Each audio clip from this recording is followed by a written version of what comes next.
that. Well, Representative Pryor wrote back to me right the next day, and she said, well, thank you for your in-depth discussion of this issue. I appreciate being better informed on this matter. It's just so different. That personal connection make me feel, wow, this is the person that we would like to talk. That's why we're here.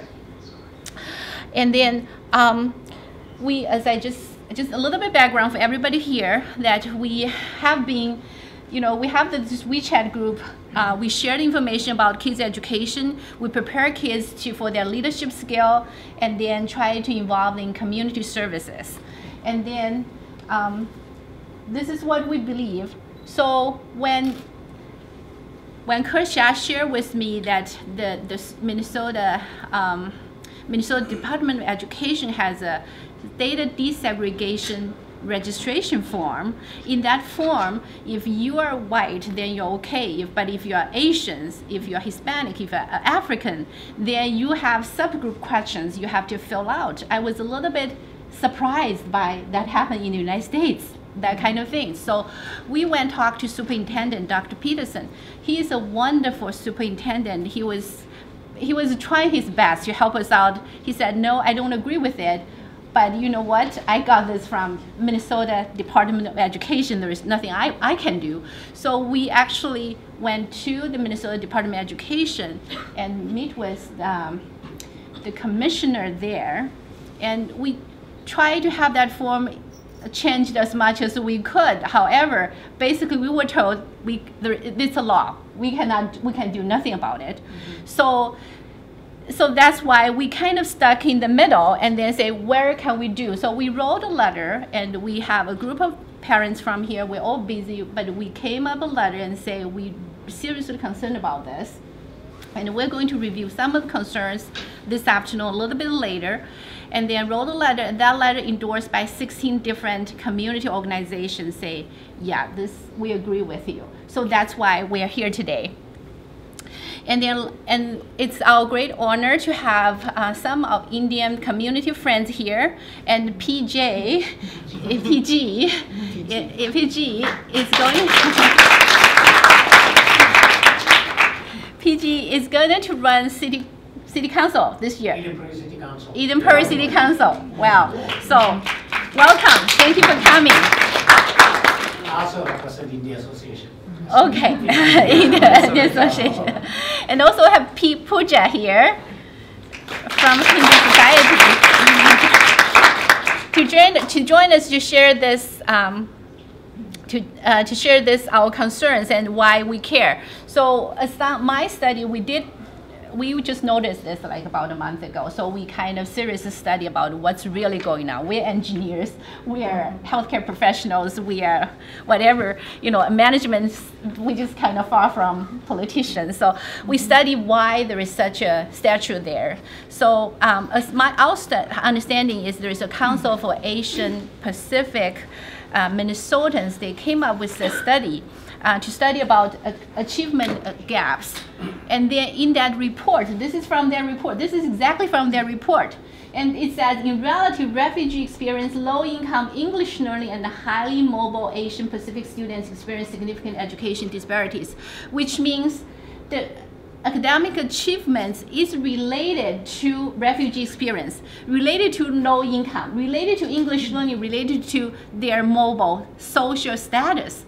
However, for some reason, it gets twisted. It's related to racial. We just cannot make that link. But however, that's the law. That's why we were confused. If you look at the form on the left, if you're Asian, then you have subgroups to choose. But if you're white, you're done. So we are a little bit confused about what do we want to do. We are hoping, with Representative Pryor with us, we are hoping that someday we may be able to amend those two statutes to based on the racial based. So we're okay with, to help underserved environment to achieve whatever they want to achieve. To be honest, my son organized the tutor group for his school, and he's in college right now. That tutor program he revived and still running. And they spread out from Twin City area. They help everybody comes here, have their refugee status, have limited English skills, and try to help those kids to achieve higher. So we don't mind to lend our our helping hands. But we really want is we want to make that disconnection, racial and academic performance. That's not supported by any data. So we hope that someday we can amend those two statutes. And the background here is in 1964, there is United States Constitution signed by President Kennedy. It just basically says it's illegal to do racial segregation in school. That's just what it is. So that's why we have a little bit disconnection here. Now I'm going to have Representative Pryor to help us to understand what's going on and what can we do. Mm-hmm. Thank you. That's an excellent introduction. I very much appreciate that. I guess I will introduce myself again a little bit more, just so that you know who I am and what my role is in all of this. So I was just elected in 2016, was my first term, and it's the District 48A is House District 48A, and that's the southern part of Minnetonka and the northern part of Eden Prairie. So part of my district is the Minnetonka School District. It's the Hopkins School District, and it's the Eden Prairie School District. So, I actually see that as very valuable to have the experience of these three suburban school districts as something that I need to pay attention to and be connected to. So that's my district. I actually lived in Minnetonka in the Hopkins School District, and that's where we raised our three kids. And they're all married now. They all live in Minneapolis, and they all have at least one child. So I am kind of the luckiest person in the world. And that, they're all happy and healthy and are on great careers. So we have been in Minnesota. Lived in Minnesota for the last 60 years. I'm originally from Austin, Minnesota, down in the south, home of Hormel. And then my husband's also from Minnesota, and he's a part of Hennepin County Medical Center. Right. He's a physician, but now that he's the CEO there. Yeah, So CEO. he went into administration. And our two of our children are lawyers. So that's a little bit of our family background. So as Lucy just introduced, I am on the Education Policy Committee as we get down to this issue. And I think where we start is the best intentions can have unintended consequences.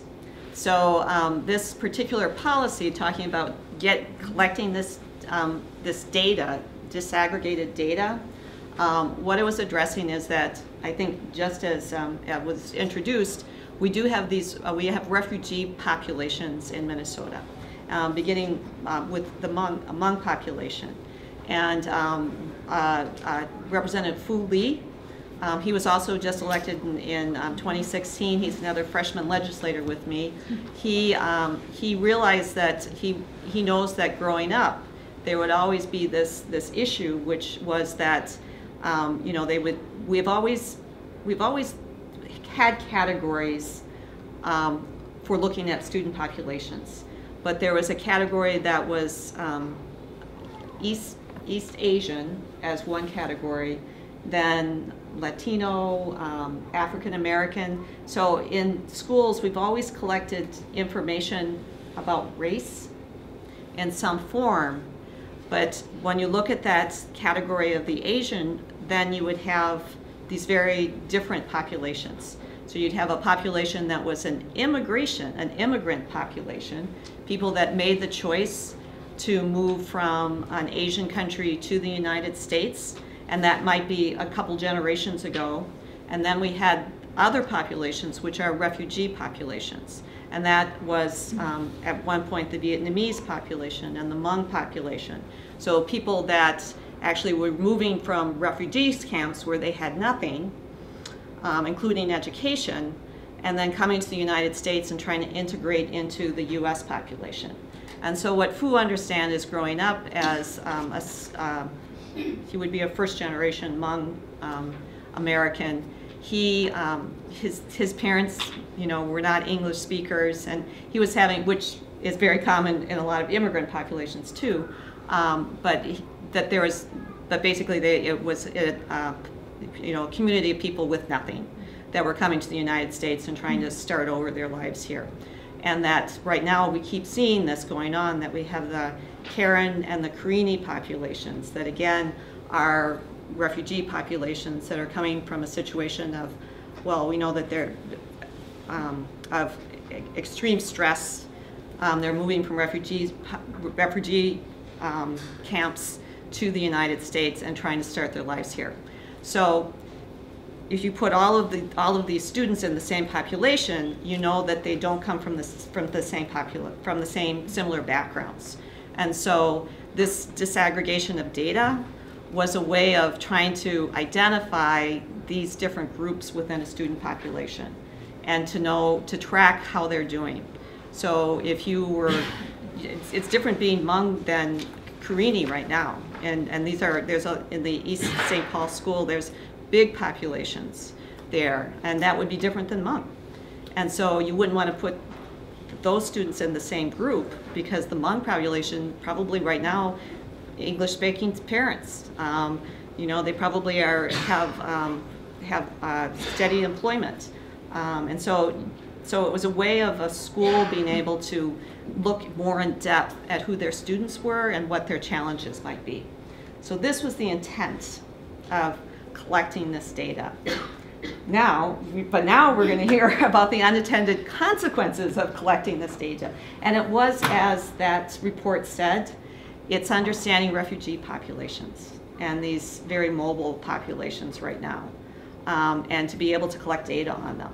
So this was what the goal was, and it came out in a policy that came through a couple different committees, but it was actually something that we did here last year, and then we talked about the legislative process.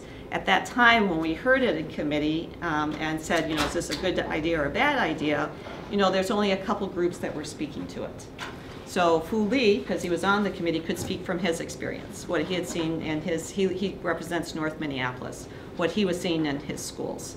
And there's another group called Ed Allies, who are very much proponents of this, and they brought their perspective to it. And that was pretty much, it was Ed Allies was the legislative group that we heard from. And there were other voices that weren't there at the table to explain what was going on.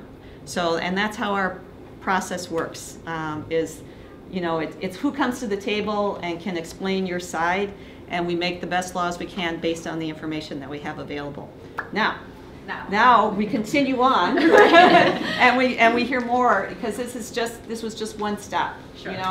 There's more. I don't think anything's ever closed off, and I'm anxious to hear more about what the issues are too, and then to talk about what we can do next. Thank you for explaining that. Yeah. And then that's exactly what we guessed. Mm-hmm. Probably our voice is not at the table. Mm-hmm. So therefore, we need to have a representative to represent us in the Congress to somehow to fix the problem. Okay. So if it's okay with you, yes. I'm going to have our community member to share with this. It's also self-education for ourselves as well. Yeah. So please feel free to help us out to understand the situation and see how we can move up. Okay. So so we're going to let Ms. Yang Jun to talk about the race and ethnicity and the achievement gap here. Hi, Mrs. Pryor. Yes. So first, thank you very much for coming here, taking your time coming here. Understanding of this statute is try to close educational achievement gap, and among the different race and ethnic groups. Although I think it has a good intention, but the way to implement it by subcategorizing the minority groups based on their ethnicity, I think is not efficient and a good way to do it. First, I think all of us believe that everyone is equally capable of learning and can thrive academically, regardless of his or her race and ethnicity. No race or ethnic groups is inferior to the other groups. We strongly believe that. Research has shown that race has never been a factor for the achievement gap. I just recently I went to the National Education Association, their website, and they have they listed factors that contribute to the achievement gaps. They listed 2,000 factors. So they have the factors that are divided into many categories. There are several categories. So there are the categories from the school-wide factors, and that is a factor that within the school control. So like the low expectation for student achievement, lack of rigors in the curriculums. And there are some categories, a factor in the local communities, and there are factors, there's the teaching-related factors like insensitivity to different cultures, poor teaching preparation, or the student's background. The student background has family income level, student's birth weight, all those factors, and there's a student-related factor and education funding shortfall. So there's so many factors, and none of the factors mention the race. And there's also articles in the Los Angeles Times, the title, What Causing the Gap? Also gave the similar findings. And I would like to just mention a study from two students, one from the City University of New York and the other one from the University of Michigan. They have examined the progress of 6,000 white and Asian children from toddlers through the schools. And they reject the ideas that Asians were innately much clever than whites. So their conclusion is, so the data suggests that the Asian outperformance is thanks in large part to hard work, which I agree. I think everybody here, we all agree. And we strongly believe that collecting the racial based disaggregate data is not a good way to close the achievement gap. I just want to bring up one study. This is one of the studies from one of the Texas school district, reviews one of the best evidence-based ways ever found to close the educational achievement gap between black and white students. The research found that teachers' sense of collective efficacy in any one school, the belief that they had the capability and support necessary to educate their students, was closely connected to the achievement gap. This is one study. And also there's a lot of research on the individual. There's a lot of research on the high achiever. Why those people, they make such high achievement levels. And so they found out, there's a lot of recent study, found out the grit that is a student passion and perseverance for long-term goal. And they also point out the growth mindset, which is the people believe that their most basic ability can be developed through dedication and hard work. So all this study shows there's so many efficient way that we can students to thrive and to help them to achieve higher education, to make higher education achievement. This is not a race issue. This is individual issue. This is the community issue, the school issue. And secondly, I want to point out another point is by collecting this disaggregate data, put our minority group, we're already minority group, and put us in a very vulnerable position so that we are subject to racial discrimination. Looking back into American history, I studied recently, and we know that in 1871 there was more than 17 Chinese American. Chinese were murdered in AOA Chinatown, and 1882 the Chinese Exclusion Act. That is one of the significant restrictions on the free immigration in U.S. history. And not only Chinese group, there's the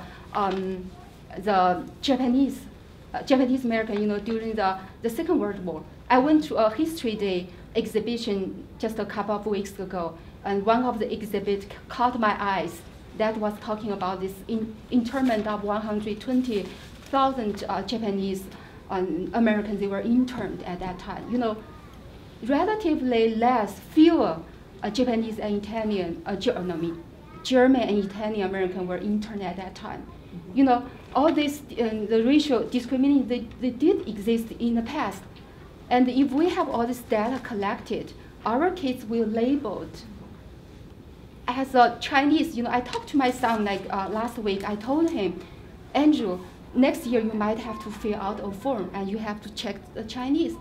And my son looked at me with a full puzzlement in his face. And he said in a very low voice, Mommy, I thought I'm American. I told him, yes, you are American. You are 100% American. We do not want our kids to be labeled as Chinese. If you ask my kids, when they watch Olympic Games, if the American team, Chinese team, they compete, you ask them which team you root for. They will tell me American. They believe they're American. They were born here, and they will be American, even though they look as Chinese. So in the end, I just want to make this quote. That is a quote from the House Minority Leader, Thermis Clairadius. I don't know how to pronounce her last name. This is from Connecticut, and she said, when students walk into classroom across our state, they should feel safe, they should feel welcome, and free to learn and share their ideas, thoughts, and dreams with their peers and their teachers. Our students should never be in a position that they feel different or singled out among their fellow classmates. So Mrs. Pryor, you are here, and so we urge you that to pass our concern to the state legislature. So help to amend this unfair discriminatory statute and our child, so that they will not labeled by their parents or their grandparents the country of origin, because they are American. Thank you.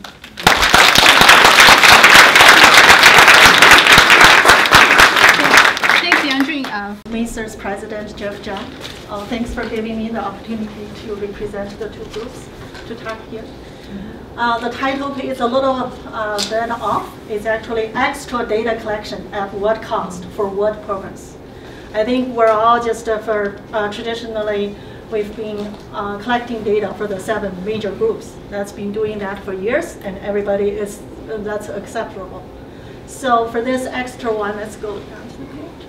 I have a few slides, and it's really many messages. I would have Lucy to forward that to you. That's only just a focus on the MDE report. Because for this stage, we really don't know what's the next step. And I'll go down to the next one for the MDE report. They're drying. So this report, as far as I understand, that's submitted to the legislative committee. I know that Senate Education Committee received this report, but they haven't actually reviewed or anything. I'm not sure if the House committee, have you received this committee? Because you sit in the 2 committee, one is in the finance and the other is in education innovation. I'm in the policy committee, and I don't know if we've had the formal presentation of it yet, but I'm sure it's but we might have, because we do a lot of things. Well, my general question is, for this report, generally when the House the Education Committee received that, what's the next step? Even MDE, I asked the commissioner of the MDE, looks like she's not quite sure what's the next step after submitting a report which is requested by law by February 1st, 2018. They did on time. So what's the next step for the department, for the committee actually? Right, and based on the date, I would say that they haven't made a presentation yet to the committee. Okay. So this is good. So this means something that we can watch for. Okay. And very often a report is presented, then you just try to glean whatever insights you can from a report. And then from there, the committee would decide or discuss what the next step should be based on what data that we're hearing. Okay. So I think the legislative process is, right now we've had a deadline to hear, bills that deal with just policy. The deadline was actually yesterday to get the bill heard for the first time. And so then there's So those were things that that people are trying to get action on immediately. But we'll still meet from time to time then as a committee and hear reports and information. And that would be more of the category of things that we should know and start being able to work and address on for future sessions. And so this, I think the report and the outcomes of the report wouldn't be to have any immediate action on right now, but just to understand what's in the report. So, you know, I think this is a great time for us to be having this discussion because when this report is presented, that would be a time where this kind of feedback can be presented. And, you know, sometimes, you know, action, if there's an urgency, there might even be action beforehand. Yeah, I do want you to see the urgency because I'm going to bring up some of the issue that's related to the state funding. So go down to the next one. You can see the only, in the report they mentioned that the only funding that they got is a federal grant, where it's $2 million for 5 years. So roughly $400,000 per year, which is for the first rollout site, it's you know, almost nothing actually for data collection. Here is just what I want to point out, the MD in the executive report, where they see the benefits. And the benefits actually confirm previous speaker what says. The word one I see heard about the benefits of disaggregated data and its uses for positive interventions and supports in school, and the theory is that with access to more detailed student information, district schools and teachers can better tailor in school support to more effectively meet the unique needs of the students. I, you know, see no commitment of the outcome, the intended outcome. So this is a hearsay benefit from my point of view. So the next one, to see the concerns also on the on the execution, where they mentioned two groups, particular American Indian group, which I heard quite a lot of complaint actually from that group too. And there is also the group actually here, the Chinese community, and also the Indian community now realize that. So the commissioner's job is actually to reach out to all of the key stakeholders. So from what we can see, the district, the Minnetonka district heard nothing until the parents actually contacted the superintendent.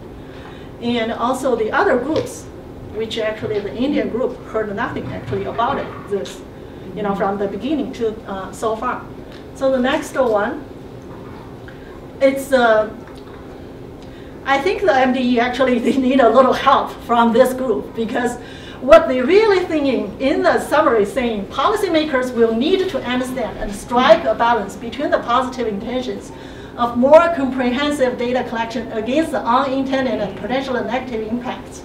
So they are asking an opportunity, but she doesn't know if that's necessary because the report is just like what she said. She doesn't know if that they need to submit the report, what's the next step. That's really what we want to do, and we really wish that you could help us to be sure that we have a presentation. That's coming soon. And the other thing is actually about execute this project as data collection. You can see when we see assumptions and constraints and issues and challenge and risks, for me that's money.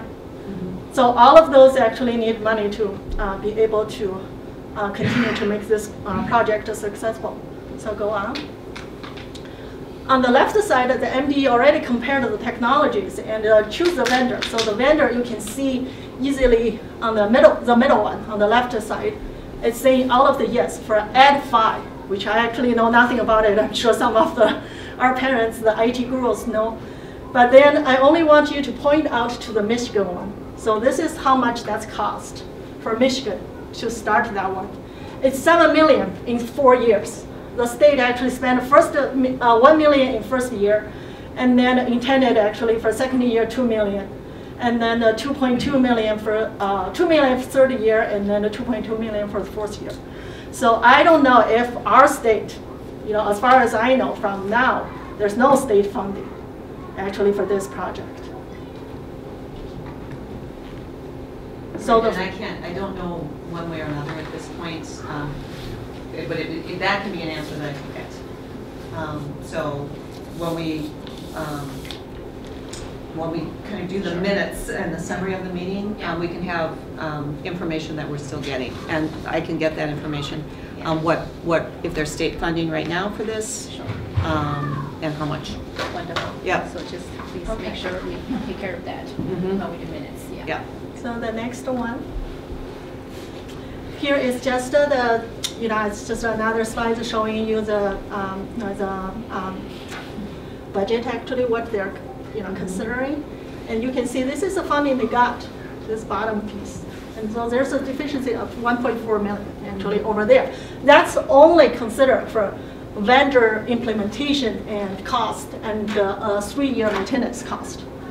That's an estimate only for that piece. So the state, district, school resource, training, analyst cost, updating, maintenance cost, nothing actually included. Go on, the next one. So where's the data? The data actually is already there. So this is from one of the proponent group, Cal, that's from there. You can see the Asian group, 6.7% in Minnesota. And then also the group actually from the language. I don't know how they got the data. That's one of the mystery actually for our group. Right, so again, we'll make a point. We will find out if the data, what that data represents and what we're trying to create is different. If that data is there, what is it that we're trying to create that we don't have? Yeah. Exactly. Why can't we use money more efficiently? Yeah. And just point out, just notice, it's a group called Hindi group, and I think totally wrong. Offensive, but I think that I would allow myself and I think they're referring to Indians in Minnesota. So somebody really We need a don't note have no on this one knowledge. too. And that's why you're here. it's actually quite misleading. If we're talking about the language speaking, the nationality, where your parents coming from, or your grandparents coming from, what do they mean by Chinese when you actually indicate you're Chinese? What does that mean? What do you exactly, if that definition is not clarified, the data that you get is actually of no value. Or even you actually get the data naturally have an error. So I don't know how you deal with that, but that's pretty much like waste of money.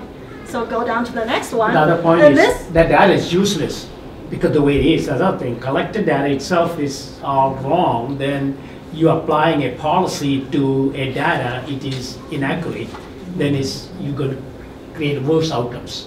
And so that will be one of the fundamental questions.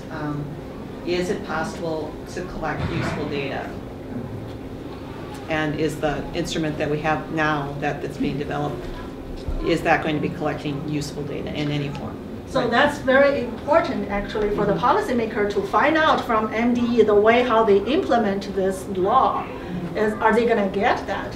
And then the important thing is what I found last year in September, MDE actually grant $875,000 to the Minnesota, the HAP group, and which is actually correct because these are the students, they need the money.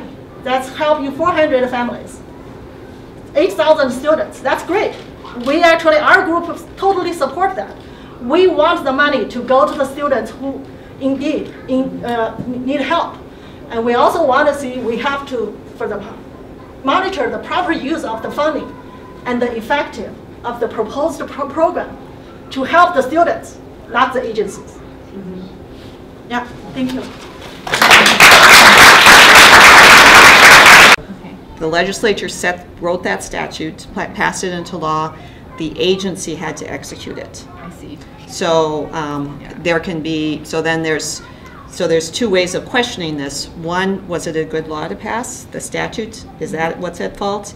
And then the second thing you look at, if there was agreement that was a good law, is the agency executing it in an effective way, in the correct way? So we have, but we are still right now, I think the important thing is the statute itself. Correct. Yeah. That's what we're trying to do. Yeah. Because we went to Minnesota Department of Education, and she basically says, well, I agree with you. My own kids was kind of bullied at school. Yeah. But talk to the talk to the legislature. Yeah, that's why and she was right. Yeah. She wasn't trying to, Right. get rid of you. She Yeah. wasn't trying to pass the buck. Right. She was. That is honestly, I think, where we are right now.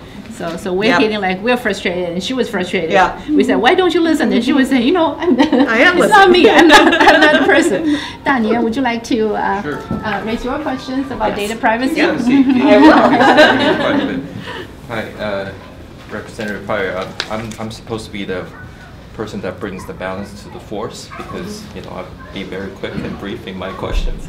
So a couple of things. I think a lot of us are from the engineering background, so we like to think things a little more logically, right? We're actually not against data disaggregation. We're specifically against ethnicity data disaggregation and racial aspect of it because there is no scientific proof, and in fact the opposite is true.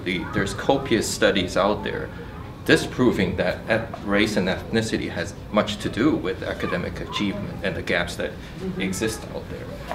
In fact, in this report, the CAPM report from 2012, one of the things that we highlighted in the previous slide said exactly that, which is really not the race and ethnicity that's driving the differences. It's all the low-income family, the mobility, how many times the family has to move, disrupting the kids from going to school and all those things. Those are having the more direct effect to kids' education. That would be true for any ethnicity, right? And if we actually follow, let's say we follow the logic, the thinking that way, I'm so glad I didn't grow up here. If this this law is carried out in its current form, I will be the child that will be left behind. I'm of Chinese ethnicity, but my math is not that good. Just ask my wife. So I would be your counter-example growing up, right? So jokings aside, there is no proof scientifically in any studies that we've been able to locate. And then why spend money collecting information that is not going to lead to really the root cause of the achievement gap, right? So that's point number one. The other thing, what I'm here really to talk about is data privacy. There's some concerns with, we need to collect data that will actually help to close the educational equity, bring about the equity, and then help close the achievement gap, right? And this is not just limited to education. Some of our when we go to doctor's office, so this goes into healthcare and employment situations when you have to indicate some of the similar type of information. Unless it's medically necessary, why would you collect that data, right? I'm Chinese, okay, so just because I'm Chinese, is there scientific studies out there that I have the propensity to contract certain diseases, or this is just non-factor in this situation? Then my doctor will never ask me about, which part of Asia are you from, because it's irrelevant for them. By the same token, in education system, it's kind of the same thing, right? So when the data is collected, the question really getting to the data privacy point, I searched this PDF, the word privacy and security. I couldn't find it. Not a single word was mentioned in this document, in the 2012 report. I didn't get to search the other MDE reports and all that. So once all this information is collected from our kids, how would they be protected? You may not know the answer. We understand that, but unless you have some answers to that. I mean, I think it falls under, that all of the statutes that protect student data privacy, which is, and actually we are trying to pass more protection for student data privacy. But that's a separate issue. And then the other small protection that's written into it is if a school only has a few members in any group, that they won't collect the information. Okay. Right. So but I don't know what percentage that is, but there is a threshold where you have to have a certain number of groups so that you can identify individuals by like looking in the at the rural data. Minnesota areas, right, where you have less diversity in ethnicity and race. Then we wouldn't be collecting that data. Okay. But once collected, if you could get us a more formal answer as to how other than the general guidelines of protecting privacy, how would this information, once collected, be protected so that they're So not they're useful? another on our list of data that we're collecting, Yes, more yes, information that we need. Right. Thank you. Let's just point it out. By the way, I'm a data analyst. My living out of data. So, what your point is very important, is collecting something and it's useless and it's sitting there, even though protected, we know with Equifax and other places, never safe. So the best policy is something you don't need it, don't collect it. Don't do it, because it just, so many things go wrong and could be end up with wrong person's hand and use different purposes than the original thought we had. Absolutely. So that's the message. And I also want to actually point out, the commissioner said the MDE's data security is the most robust one. All the district level, they are not at the level that they can see data security is protected. That's very vulnerable. Yeah. And I also want to emphasize that there are two differences for this data collection in the school and in the hospital. Because in the hospital, the collection is for individual. It's not a big, large scale. It's it's not connected. But the school is different. It's enforced and collect information of all children. The scale is much stronger. And the second is one is collect the information of us, our adults. The other one is our children. That's also different. So we have to, that two are not comparable. We need to be very careful about it. So the library has already announced that we have 15 minutes, less than 15 minutes left. So what I'm planning to do is we need to speed up a little bit. I'm sure there are a lot of comments and questions. So we certainly can continue to communicate, and the Representative Pryor is here for us, and she's going to bring our voice to the table. So let's just be quick and be on time. One question. Yes. So that document MD put together, if there is inaccuracies which is pointed out, so we should be able to talk to the commissioner there and fix those inaccuracies, right? Forget about the law part. Right. Just the inaccuracies that we highlight that there isn't. So we should be able to go back and they should be reissue that Right. report. Yeah. So again, we have these two different levels. If we have the law as it stands right now, and then we have the implementation of it. And the implementation of it is much easier to change, and there's access to fixing things. The law, once it's in statute, a little bit more of a hurdle, but not impossible. Right.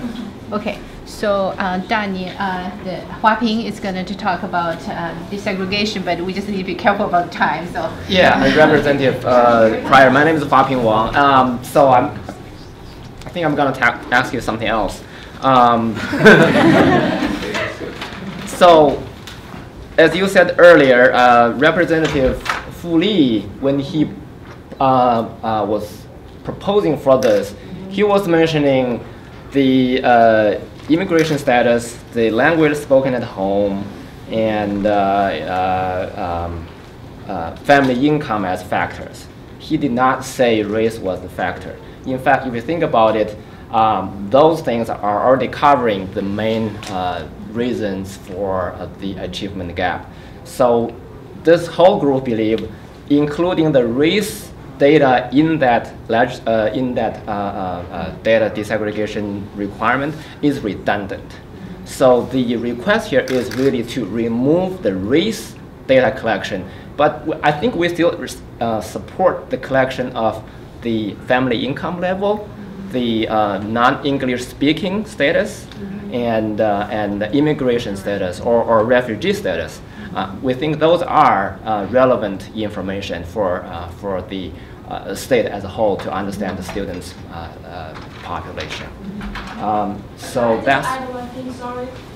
I want to say those type of information, already being collected right now. Like we have free lunch, the school knows about that. That represents family income, Right. That's how we decide income is. And also your language, what language you speak at home.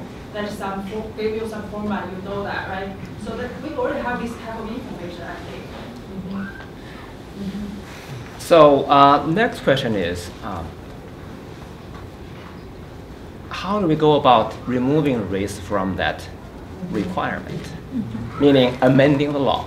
Yeah, right. I think that's where we stand right now. Is to amend the law. So could you walk up through the kind of steps? What first thing need to happen?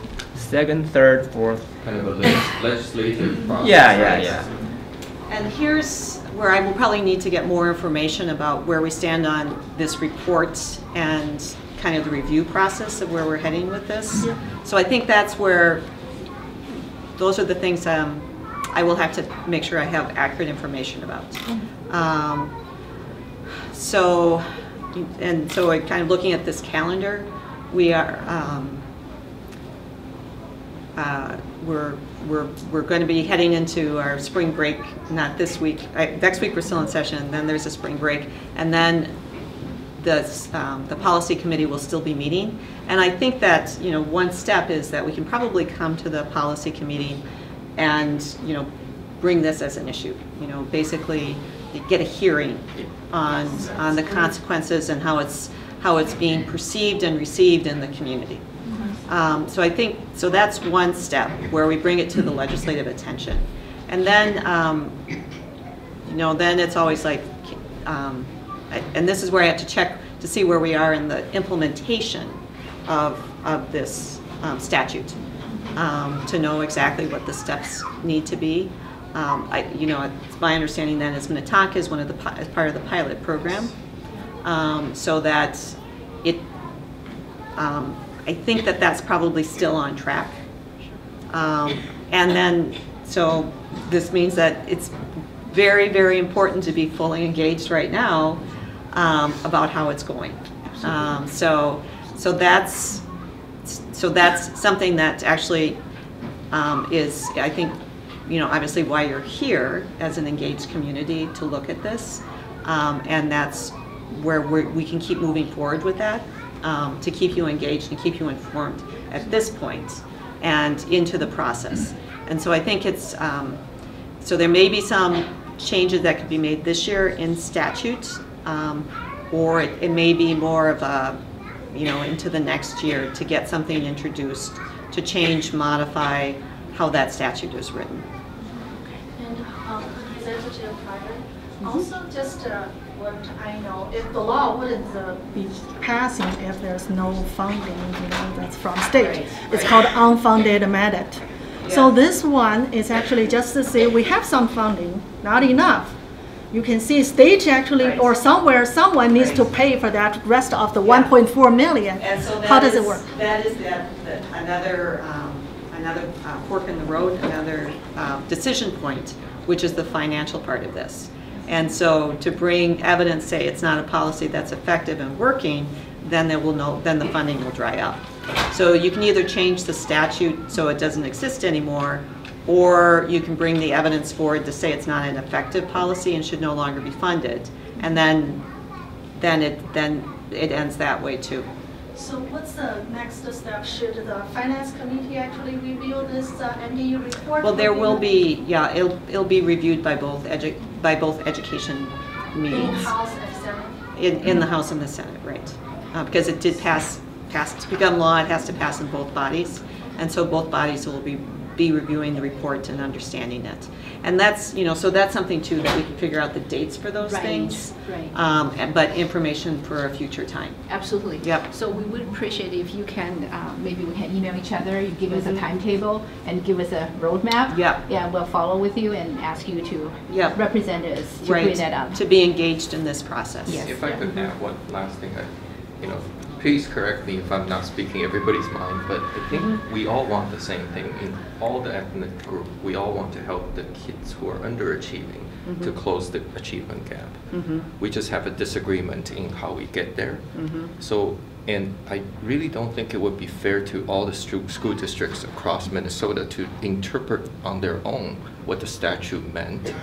It would be much better if we could do that at this legislative level with a slight amendment that will allow all the school district to collect the right data disaggregation information that will actually, has been proven everywhere else in the world, frankly, right? Not just in the United States or Minnesota. And get that information there, spend the money on that kind of things, and remove all the languages that are requiring schools to collect things that will not make a difference, which will be just a waste of all of our taxpayer money at the end. So, thank you. And I know you have a question there too. Shiny. Sure. I think this group has talked enough about if the true goal is to close the issue, the gap. It's collecting the ethnic data is probably not necessarily not effective, but I just want to add that it's not right. I think so many people come from all this around the world. This makes the time is 4:55 and the Eden Prairie Library will be closing in 5 minutes. Thank you. But now we already see the danger and anything rise up and right away put a label that it's about race. It's not. People are kind of now looking beyond and look at real substance. I think collecting this type of data just make it even more dangerous. Yes. Right.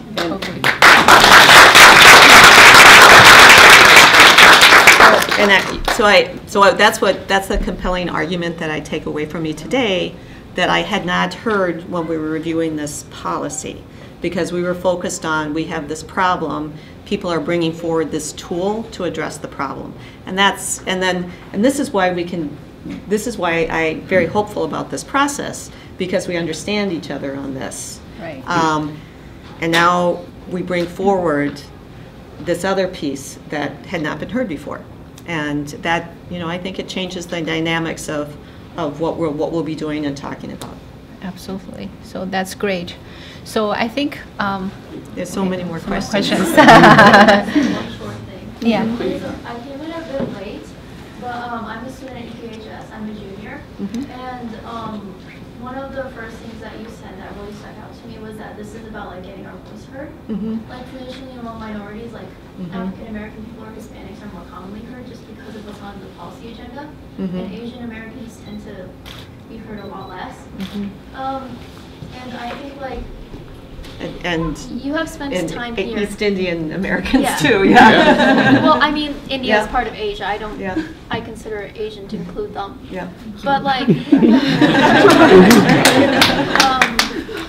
shoot, what was I gonna say? Oh yeah. Having your voice heard. Yes. So like having a voice heard, I think it's great that you spent time to listen to us here. But I think the most important thing about having your voice heard is change. And the biggest change would be to this. To the disaggregation action that's being taken, and so change to that would be the biggest proof of that you've listened to us, not just heard us. And just so is it fair to say that the disaggregation, because it's kind of targeted towards the achievement gap, that it can be connected to affirmative action? Like, kind of.